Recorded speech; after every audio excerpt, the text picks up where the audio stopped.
हाय दोस्तों, आज की क्लास में मैं द्विघात समीकरण करवाने वाला हूँ। तो आइए देखते हैं। द्विघात समीकरण का जो मानक रूप होता है, मानक रूप वो आपका होता है ax² plus bx plus c equal to 0, जहाँ a, b और c अचर संख्या है। अचर संख्या, अचर मीन्स क्या? जिसकी मान नहीं बदलता। और x क्या है? चर है, जो कि हम लोग रैखिक समीकरण में चर और अचर के बारे में पढ़ चुके हैं।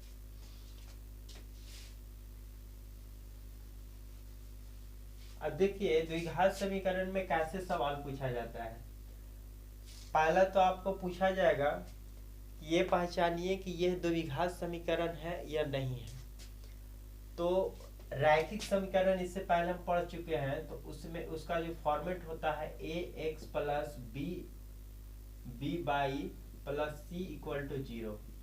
तो उसमें हम लोग क्या जाने थे, देखे थे कि x और y पर जो पावर 1 होता है, तो रैखिक समीकरण का ये फॉर्मेट है।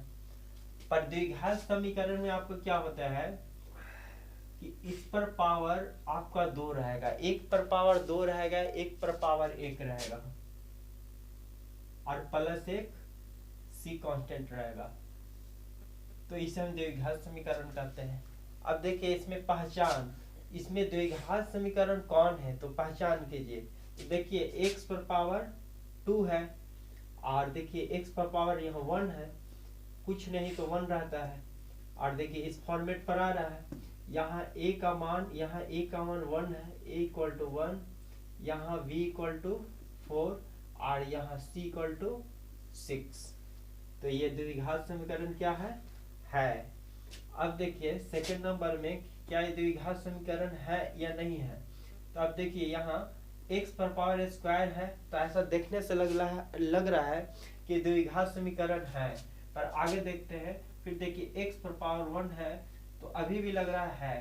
पर देखिए आगे देखते हैं कि फिर एक और x है जिस पर पावर 1/2 होता है। रूट x का मतलब x पर पावर 1/2।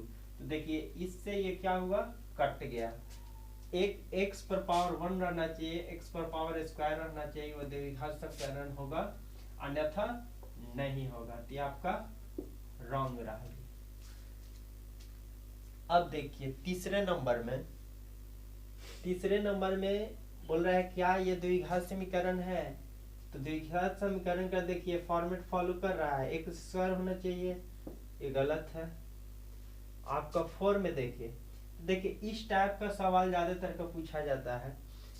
इसमें क्या करना है कि पहले इसको कैलकुलेशन करके सीधा कर लेंगे। तो देखिए इसके नीचे कुछ नहीं तो 1, अब इसका एलसीएम ले लीजिए, तो एक्स स्क्वायर हो जाएगा प्लस 1 हो जाएगा इक्वल टू 1। तो x square plus 1 equal to x, आगे ले जाएंगे एक्स स्क्वायर माइनस इस एक्स को इधर लाएंगे और माइनस प्लस 1 इक्वल टू 0। अब देखिए इससे पूछा जा रहा था कि क्या ये द्विघात समीकरण है, तो है। देखिए फॉर्मेट पर आ गया, x square minus x plus 1, तो ये क्या है? द्विघात समीकरण है। और एक सवाल इसमें और पूछा जाता है, आपको कोई समीकरण दे दिया जाएगा, द्विघात समीकरण, या मान लिया जाए कि x power 4 minus 6x plus c equal to, मान लीजिए एक्स स्क्वायर इक्वल टू 0। इसमें आपसे पूछेगा घात, कितने घात है इस पर।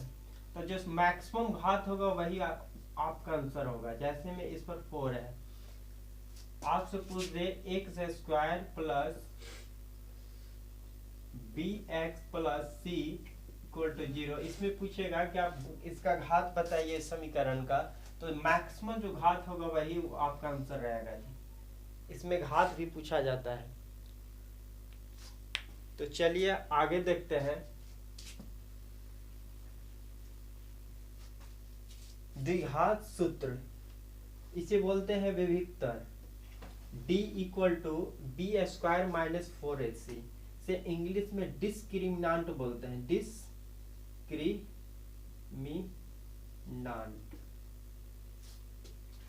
d equal to b square minus 4ac समीकरण का मूलों का जो फॉर्मूला होता है minus b plus root under b square minus 4ac by 2a, और फिर एक minus b minus root under b square minus 4ac by 2a। आगे देखिए, यदि d यानी डिस्क्रिमिनांट विविक्तर 0 से छोटा हो तो मूलों का मूल वास्तविक नहीं होंगे, और यदि d इक्वल टू 0 है तो मूल वास्तविक और समान होंगे। देखिए, सबसे ज्यादा जो सवाल पूछे जाते हैं इससे पूछे जाते हैं। इसमें क्या है, ये समीकरण का आपका फॉर्मेट दिया गया है, यहाँ मूल्यों का प्रकृति और मूल्यों का मान।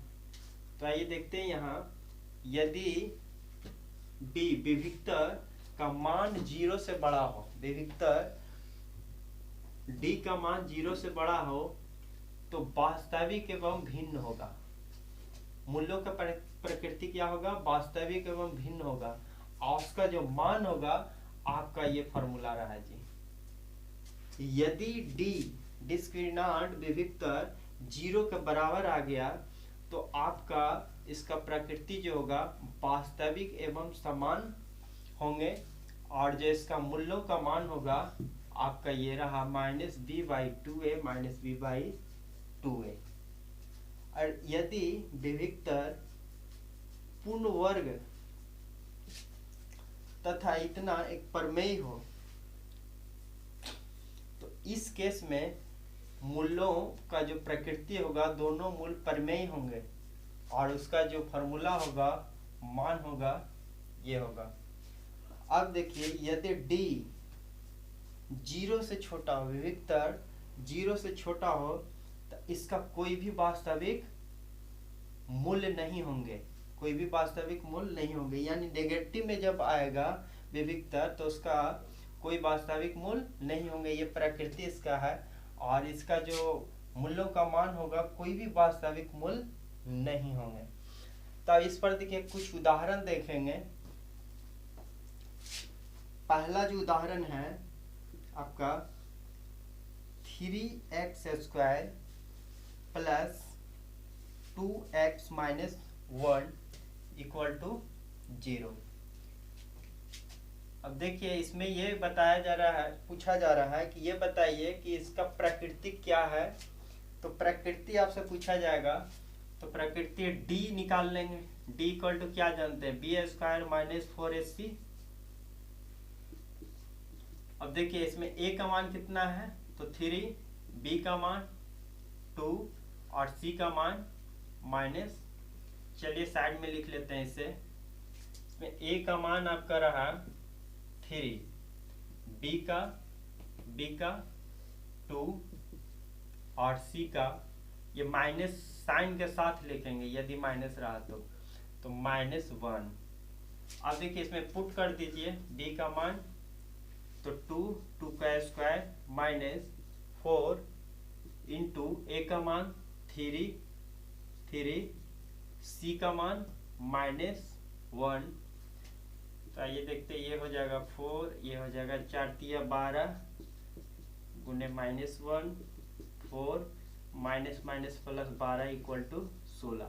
अब देखिए, आपका जो रिजल्ट रहा प्लस में, यानी d जो है आपका ग्रेटर देन क्या हो गया 0 से बड़ा। तो इस केस में आपका इसका प्रकृति क्या होगा, इस समीकरण का प्रकृति क्या होगा, तो इसका जो प्रकृति होगा, अब देखिए जब बड़े के केस में क्या होगा, वास्तविक एवं भिन्न होंगे, वास्तविक एवं भिन्न।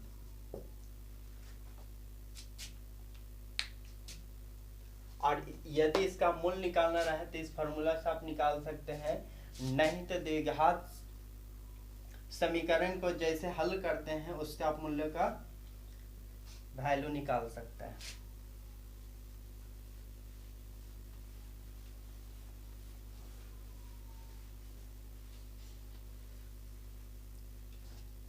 अब देखिए सेकेंड नंबर सवाल है x square plus 4x plus 4 equal to 0। इसका भी प्रकृति आपसे पूछा जा रहा है, तो d निकालेंगे। d से ही तो पता चलेगा कि ग्रेटर है कि लेस देन है या इक्वल टू है। यदि इक्वल टू है तो आपका क्या होगा, वास्तविक समान होगा। यदि लेस देन है तो कोई वास्तविक मूल नहीं होगा। तो पहले d निकालते हैं, बी स्क्वायर माइनस 4ac। अब देखिए यहाँ a इक्वल टू 1 है, यहाँ आपका a का वैल्यू होता है, b इक्वल टू 4 है, v इक्वल टू 4 है, और c इक्वल टू c क्या है, प्लस 4 ही है। तो यहाँ पुट कर देते हैं b 4 का स्क्वायर माइनस 4 इंटू a का मान 1 इंटू c का मान 4, ये हो गया 16 माइनस 4 इंटू 4, तो हो गया 16 माइनस 16 इक्वल टू 0। तो d इक्वल टू क्या आया जी, d इक्वल टू आपका आया 0। और जब d इक्वल टू 0 आएगा तो इसका प्रकृति वास्तविक एवं समान होंगे। प्रकृति क्या होंगे, वास्तविक एवं समान। तो इस तरह से क्वेश्चन पूछे जाएंगे, आपको उसका प्रकृति बताना है। और कंपटीशन में इस पर सवाल बहुत पूछे जाते हैं प्रकृति से रिलेटेड। आप डी निकाल करके उसका प्रकृति बताइए कि वो वास्तविक होगा, समान होगा या असमान होगा। तो आइए देखते हैं उदाहरण नंबर 3।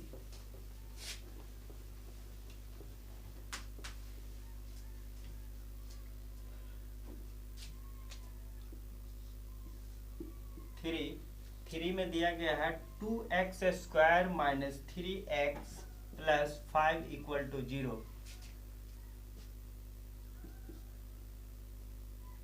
यहाँ d निकालेंगे, d equal to b square minus 4ac। तो d इक्वल टू b का मान कितना, तो b का मान -3। चलिए लिख लेते हैं, a इक्वल टू आपका दिया गया 2 और b इक्वल टू -3 साइन के साथ लिखेंगे, और c इक्वल टू प्लस 5 यानी 5। देखिए b का मान -3 का स्क्वायर माइनस c आपका 2 और a 2 c 5, और ये हो गया 9। ये आपका रहा 4 दूनी 8, 8 पचे 40। अब देखिए -40 में से 9 घटाएंगे तो ये माइनस आपका 31 रहा d। अब यहाँ क्या देखने को मिल रहा है कि d जो है आपका लेस देन 0 हो गया, यानी नेगेटिव में चला गया। तो आपका प्रकृति मूल्यों का क्या होगा, तो मूल्यों का प्रकृति कोई वास्तविक मूल्य नहीं होंगे, कोई भी वास्तविक मूल्य नहीं होंगे। आंसर रहा। तो इस तरह से सवाल इसमें बनते हैं।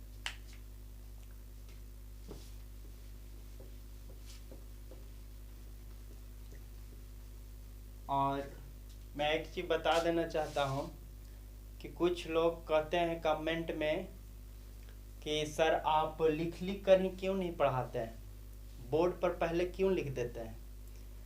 तो लिख करके यदि मैं बताने लगूं तो इसमें क्या होगा कि टाइम ज़्यादा लगेगा। आज से वीडियो बन रहा है आपका 20-25 मिनट का या 10 मिनट का, तो वो सीधे बनेगा 30-35 मिनट का। इसमें टाइम का बचत है, और कम टाइम में, क्योंकि 10th का जो लड़कन है वो सब लोग बोलते हैं कि सर क्रैश कोर्स करवा दीजिए। तो मेन पर्पस है क्रैश कोर्स कि कम टाइम में अधिक से अधिक कंसेप्ट को मैं आपको दे सकूं। तो अभी इसी तरह चलते रहेगा, और अधिक से अधिक यदि सब्सक्राइबर आता है तो फिर मैं लाइव क्लासेस चलाऊंगा, और डायरेक्ट सीरियल नंबर से जो चीज़ चलेगा वो तो लगातार चलेगा। तो थैंक यू।